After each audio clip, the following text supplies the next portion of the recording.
Well, good afternoon. Welcome to the Covenant Eyes podcast. I'm your host today, Rob Stoddard. My co-host, Karen Potter, is off today, and so it's just going to be me solo. But I do have a wonderful guest today, and I think you're really going to enjoy this conversation. I'd like to introduce Geremy Keeton. Geremy is the Senior Director of Counseling Services at Focus on the Family. Geremy, welcome to the Covenant Eyes podcast. Rob, thank you. It's a pleasure to speak with friends at Covenant Eyes, and we love supporting those that you're in relationship with as well. So thanks for the invite from Focus. Well, great. Well, Geremy, as we start out, would you just tell our listeners just a little bit about yourself and also your role there at Focus on the Family in your ministry? Thanks, Rob. I'm a marriage and family therapist. I'm clinically trained in helping couples. That's my background. I've worked at Focus on the Family since the beginning of my counseling career, 23 years, and I've been at this great ministry, and we love helping families thrive in Christ, and that includes helping marriages and parents, and we do phone consultations here at the ministry, complimentary ministry consultations from licensed and pastoral specialists in mental health, various disciplines, and I lead that team. I'm the director of our counseling team. We have right around 20 folks on our phone lines, and we talk to about 1,100 people a month in this department of the ministry. And of course, the ministry has a lot of content, a lot of web articles, and many aspects of family helping materials. And then people call us in response to that, and we get to talk about everything from potty training to pornography addiction and everything in between as we consult with people here at Focus. No, that's wonderful. It's a wonderful ministry and so well regarded for sure. Well, let's just jump in and talk a little bit about this. So at Focus on the Family, you're working closely with individuals, and mainly couples. Some of those are struggling with pornography and sexual addiction. What kinds of issues do you typically see that impact marriages and families around this issue of pornography? Well, we get the privilege, the sacred privilege, to sometimes be the first phone call that a husband, a wife, a mom, or a dad make when they're looking for resources and in some ways dealing with the fallout or the shock of a discovery of pornography use in their home, disrupting their marriage. And so we experience, first off, a lot of trust from individuals because they're feeling oftentimes panic, fear, or shame that comes from what happens as a result of habitual or addictive pornography use. I see regularly, our team sees regularly at a real basic bottom line level as pornography issues hurt hearts. This is not, our instincts tell us this is not family-friendly, marriage-friendly material, despite what is being kind of sold and trumpeted as, this is free and harmless. There's so many things, and you talk about it all the time on your podcast, and your listeners probably don't need that specific education about all the brain damage, literally, that's happening, but it hurts hearts. Spouses don't feel that they are the single apple of the eye of their husband or wife when one of them is habitually using pornography. I see that it hurts faith for those that want to live in line with their deeply held faith, their religious faith, with their walk with God. There is an inconsistency when you know that lust is controlling you. So there's a distancing with God, a chilling of the relationship, or at least a hiding, even like in the Garden of Eden, right? Hiding from God that happens when we allow this to just set up camp in our lives.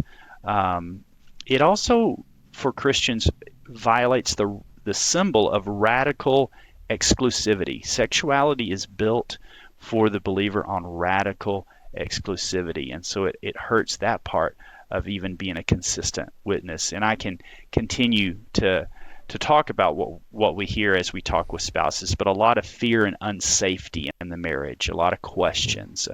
And it progresses. People lose jobs. There's a spectrum of how far it progresses for different people, but just a lot of fallout, compromise in teaching your children about healthy sexuality and pornography if you yourself are kind of running from and burying your head in the issue. So I could keep going, Rob, but that's some of what we see as we talk with families, and we're honored to help get the healing process started. Yes, absolutely. And you're right. We could continue on going on and on because it's so deep and it hurts and damages us in so many areas. Geremy, one of the things we kind of constantly hear from couples and families is just the maybe one partner coming into maybe a marriage counseling session and not quite there yet. Maybe not seeing all those damage areas that it's doing. What are some of the myths and misunderstandings about pornography that men or women bring into your counseling sessions? Yes. Which one to start with? I think one of the first ones is even in Christian marriages, even sometimes from the church, certainly from the culture, there's the myth that if we just, did more sex, had a sexier marriage, it would solve this issue of one of the partners seeking out porn. And the fact of the matter is, sometimes, not exclusively, but often, women are told either explicitly or tacitly, it's suggested, if you will only serve your spouse or service your spouse with being more, maybe even mimicking some things that are in the pornography, right?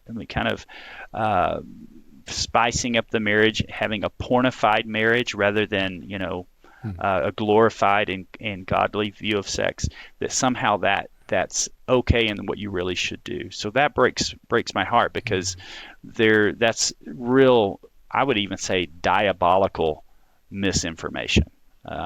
Another one is just send off the husband, we'll say, and get him fixed, and then just kind of a non-couple based approach to counseling, when this in fact is both individuals deserve attention and help as well as the couple. So there's kind of three journeys in recovery: the husband, the wife, or the user, and the offended, however you want to divide that. A husband or wife can be the person using pornography habitually. But then there's the third entity, which is the marriage, and all three parts need attention at different paces, different stages. And so it's not just send an addicted person off and then just kind of they need to do their thing and just come back better. When actually there's an opportunity, it's hard to get there, but there's an opportunity for the marriage system to be revamped and retooled so that you are actually better than you ever were before this crash, right? And so the myth of just send one person away to get fixed. And then there's the myth that it's really all about the sex or the porn itself, that's the issue. And that's the symptom of relational and emotional things that are driving this particular symptom, right? And I know individuals that could stop using pornography and still have many of the emotional deficits and maybe use another, quote, substance, right? We all know situations where an alcoholic might stop drinking alcohol but just switch to another addiction, or they call it the, quote, dry drunk syndrome of this is not really all about just the acting out. That's what we think is the most hurtful, but there's something driving it in your own history. There's coping mechanisms that you're using it for, and you are needing to expand your emotional vocabulary and your ability to be safe and intimate with people, and then the pornography can be supplanted in your life. Or here's one: is just get a filter, just get an accountability partner and try harder, pray harder, and just arrest the behavior, grab a hold of your chair and just white knuckle it, and just try really hard and pray harder, the spiritual only solution. And it's much more holistic than that. So those are some of the myths that I see in recovery efforts, as well as misinformation about sex that are out there. Yeah, so true, so true. You mentioned accountability, and certainly what you portrayed there, 100% accurate. We know one of the things in marriages that breaks down is that trust between the husband and wife. Can you talk a little bit more, a little deeper about the importance of accountability in that recovery process, and really what does healthy accountability look like in the marriage? That's right. And so in mentioning accountability partners, I in no way want to suggest that it's not an essential part of a really like a three-legged stool. A stool doesn't stand on its own. You need community as well as counseling and internal insights. And what's so important about accountability, I like to even think of the term of transformative relationships, not just an accountability partner. I have someone walking with me to help me transform my life. And so accountability is a good word. I do need to be accountable to people, but I think healthy accountability is not merely behavior check-in based. It is emotional, wellness, bonding, attachment, a safe place to say, here's honestly where I was tempted to go today, or where I did go today, and somebody who can say, I'm with you, I hear you, and let's follow the breadcrumbs backwards to the source of what your heart was really needing, rather than, let's just, again, kind of get in a situation where your, quote, accountability partner is sort of just cracking the whip on you so that you have consequences and you have to tell somebody how, quote, bad you are. That's not it. You want to be in a transformative brotherhood or sisterhood that says, I see you how you are, I love you anyway, and I'm going to help you fill your heart. I'm going to be a partner in filling your heart with the living water of life and the skills that it takes. And that's what a good coach or counselor will do as well. But you need somebody in your day-to-day life. That's not your paid coach or counselor that can just pace alongside you while you're doing your coaching or counseling. And I like to call it a transformative relationship journeying partner, right? That's what defines healthy and productive accountability, rather than just check in, tell me if you've been bad, and you know what, let me just tell you need to man up, and let me tell you what you're doing wrong. And some accountability relationships fall into something akin to that, right? And that's where getting good material from ministries that help you shape your accountability in a way that is truly a transformative relationship rather than a behavior management relationship. Yeah, well said, well said. I think the best definition I've heard of accountability relationship like that is when your partner is walking you to the feet of Christ, just continually bringing you back to that relationship. And you talked about that transformative piece. That's so important, so wonderful. Geremy, I'm sure you talk with many, with parents and families are struggling with this. We know, the terrible impact it's having on the youth now. Talk a little bit about what parents can do proactively to really help educate and protect their children around this issue of pornography. Yeah, if you have small children especially, but really any time, begin to talk especially with young children, kind of early and often, about the goodness of the body, the protection of the body. Sexual education and having tools for that, little storybooks. There's resources out there. There's resources we have from Focus on the Family. There's downloadable guides about language you can use with your kids. Anything around sexual education is has good potential to be pornography prevention.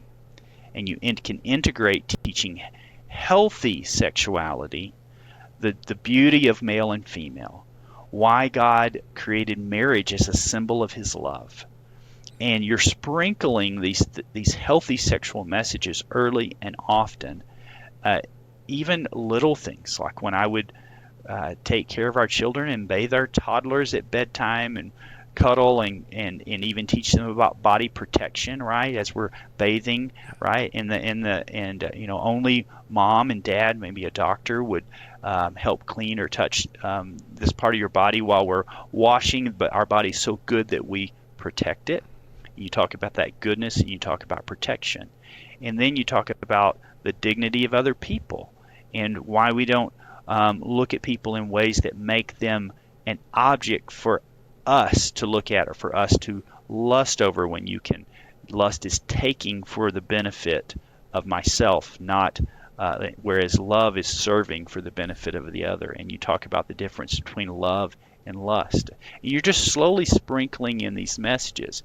At Focus on the Family, we have a downloadable free guide of all the language you can use at every age and stage on healthy sex ed. And that downloadable PDF file is at focusonthefamily.com/thetalk. And of course, we know the talk is not one talk. It's many talks. So we're teaching you how to have the talks as you download this little guide, an 18-page little, I keep it in my home. We have it and we review it like as each of our kids have aged. Have we really covered these concepts that really need to be installed in their hearts and in their language at each age and stage? And that's focusonthefamily.com/thetalk. And then there's storybooks out there. There's the classic good pictures, bad pictures, these things that you've probably linked to off of your page and your podcast before. But early and often conversations start with health, not just the bad. Right. Oh, that's wonderful advice, and yeah, so needed. Geremy, let me switch topics here a little bit. I work with the church here at Covenant Eyes day in and day out, and so many churches are really struggling on how to help just individuals, but families deal with this issue of pornography. So what would you say, what's the role of the church in really fostering healing, helping provide help for those that are struggling with pornography? Any advice for churches? Well, interestingly enough, getting upstream of this, the same way that I just talked about with parents in parenting. Parents are shepherding their child's hearts through healthy sex education. I think if a church has positive sermons, worldview sermons, and apologetic for why marriage is between a man and a woman, if pastors receive support in having, whether it's classes in your model of church or sermons around God's design for sexuality, and then out of that you can begin to talk about and teach about the deviations or where we naturally drift off the mark, and yet we find Jesus right there with us. Talk about how the sexual sinner in the New Testament, if you really look at Jesus's interactions with those that are brought before him or interacting around sexuality, it seems as if he's the most compassionate with those dealing with this very personalized type of sin or identity issue. And so sermons and discussions, so that it's not just an us-them mentality of, well, we in the church somehow are pious, and actually we are all in a journey of sanctification, and we're all made with the goodness of sexuality, and we need to steward it. And at our church, we want to be about having not only teachings about healthy sexuality, but about the friendship of Jesus with the struggler. And so having testimonies and stories of overcoming, having groups that are well led, well educated. There are ministries out there that we link to from Focus on the Family that specialize this, that have curriculum, that have online groups, that have retreats, and they're not just a pray harder, try harder type approach. They're ministries that really understand the body, the mind, and the spiritual approach to recovery. Bring those ministries in. Have flyers on tables. Have Covenant Eyes materials out in the lobby. Run a Covenant Eyes ad on your screen, scrolling before or after services as a recommended resource for families. Do the same with Focus on the Family's pornography resources page at focusonthefamily.com/pornography. It's a one-stop shop of ministries that we refer to, articles, sex education materials. Have these specialized resources available and partner with specialist ministries, because you don't need to do it all as the church. You need to know who can help you and come alongside in a way that's compatible. And I a little biased, but I believe Focus on the Family as well as Covenant Eyes are a couple of those many things out there these days with ministry specializing in this kind of care. Give platform to those resources. Wonderful advice. Wonderful advice. Well, Geremy, as we're kind of running out of time here, you mentioned a number of resources, and we will put all of these in the show links, but could you go back through, if somebody is looking for help, if a man or woman couple looking for help, where do they find that Focus on the Family? I've mentioned it a couple of times that we do ministry phone consultations and just listen to folks. We care. We do a 1 or 2 time phone consultation. 1-800-A-FAMILY, calling 1-800-A-FAMILY, our classic, easy to remember number. You can request a counseling consultation, and a specialist will call you back within the day or two.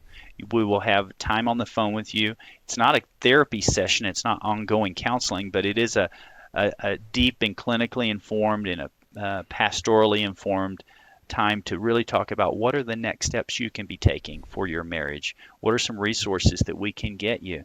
And a lot of the resources on this topic are found at focusonthefamily.com/pornography. Many books, articles, materials, links to, we've partnered with Covenant Eyes. We have a devotional series for folks that it's on your site. We link to it.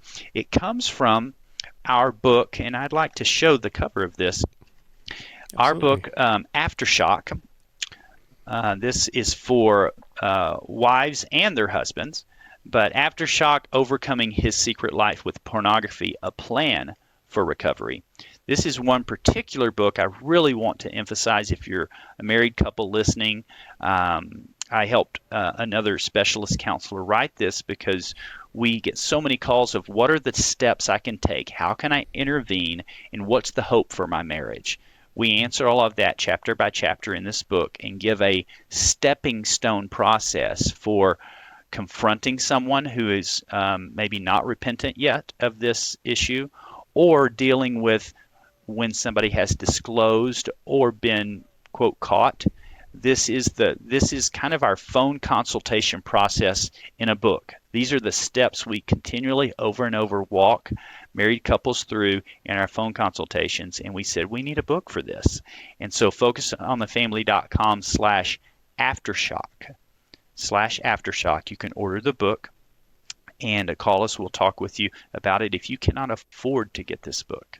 We believe in the hope for marriages so much that we want you to call us, and we have generous donors. We want you to know that we'll find a way. If you truly can't afford the book at this time, we'll get it in your hands, and that is something we love doing as part of our phone consultations with people and couples that call us. All right. Excellent. Thank you.